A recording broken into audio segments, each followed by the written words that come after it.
the nervous system of the temporal library. Welcome back. Today we're stepping right into a grim, dark fable. We're going to explore a world where time isn't just some abstract measurement on a clock, but a living, breathing entity. In this explainer, we're journeying deep into the temporal library. And this isn't an archive that just passively remembers history, it actively feels it. I want you to imagine an environment where every forgotten moment, every single tick of the clock carries actual physical weight, and where the mere desire to control time is a dangerous alchemical fire. This whole narrative immediately forces us to confront a really profound question. Are we machines terrified of stopping, or living beings capable of silence?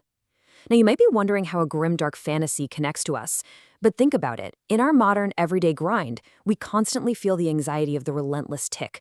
It's that nagging fear that if we just stop working, or moving, or producing for even a second, we might simply cease to exist.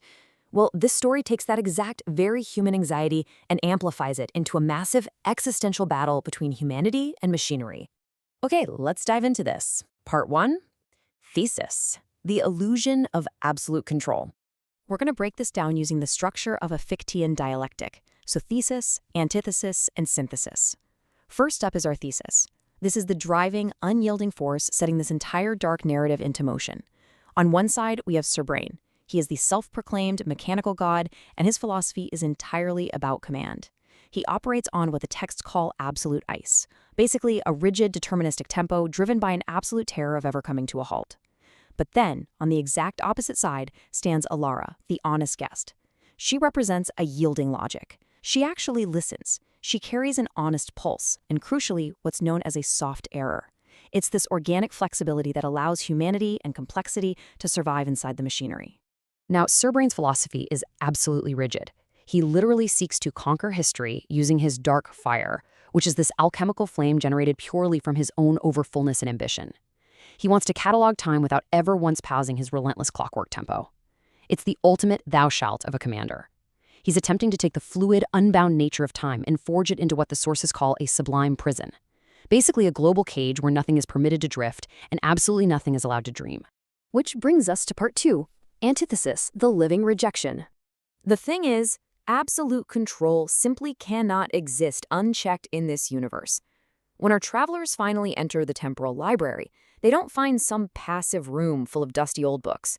No, they find sheer biological terror. The temporal library is a vast, trembling nervous system. Deep within its sealed shelves, we find synaptic corridors and memory coils that fire entirely without sequence. The drifting folios act exactly like twitching nerves, constantly reacting to stimuli.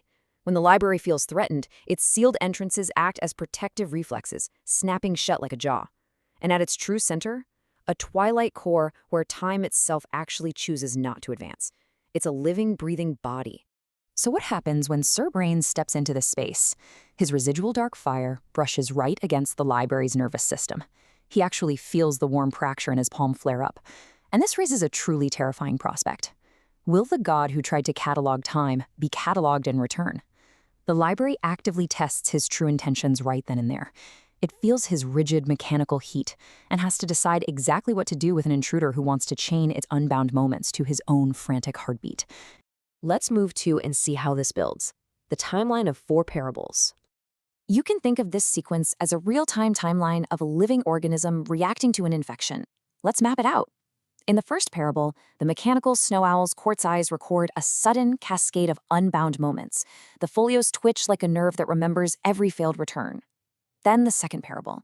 Sir Brain's dark fire brushes a single shelf, and the entire structure answers with a violent violet shudder. It's proving it possesses an absolute ice, colder and more patient than his own. In the third, the corridors physically rearrange themselves. They yield just enough to let Elira's honest pulse pass through, while entirely refusing the rigid tempo of the mechanical god. And finally, the fourth parable closes when Elira's shadow archetype recognizes something massive. The library itself harbors the exact same lonely fear of stopping that lives in Brain's mechanical chest. This whole sequence shows us exactly why the library fights back so fiercely against Sir Brain. Step 1. Its nerves twitch at the deterministic field returns of a rigid machine. Step 2. Its own absolute ice surges to meet his dark fire, matching his power. And step 3. It actively refuses any rigid clockwork tempos. The reason for this is absolutely crucial. If the library submits to a single, relentless ticking gear, it loses its organic flexibility. It would be forced to keep time until it inevitably breaks and grinds to a complete halt. So, the crucial point is that the library survives specifically because it keeps every possible moment unbound.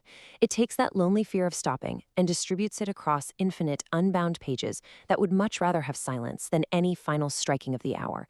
It vehemently rejects the finality of a clock's toll because it knows that when a clock strikes 12, even a mechanical god might shatter. Part 3. Synthesis. The sixth parable. Okay, so we've got our thesis of absolute control and our antithesis of the library's living rejection. Now we arrive at the resolution. This brings us to an incredible concept called temporal sovereignty, which is revealed through the sixth parable. Let's get a clean definition of our ultimate takeaway here. True sovereignty is not some eternal, unyielding grind. It's not the mechanical plague of a god desperately terrified of silence. Temporal sovereignty is the organic ability to yield.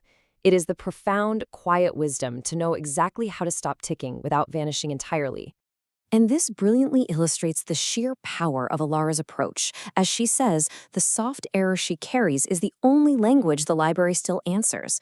By introducing a deliberate, organic flexibility into her own will, Alara completely avoids the rigid doom of the machine. She weaves her pulse into this quiet architecture, proving that complex, organic sovereignty survives right where absolute, rigid control inevitably shatters. I want to end this explainer with a profound emotional anger from Alara, spoken in the quiet twilight of this living archive.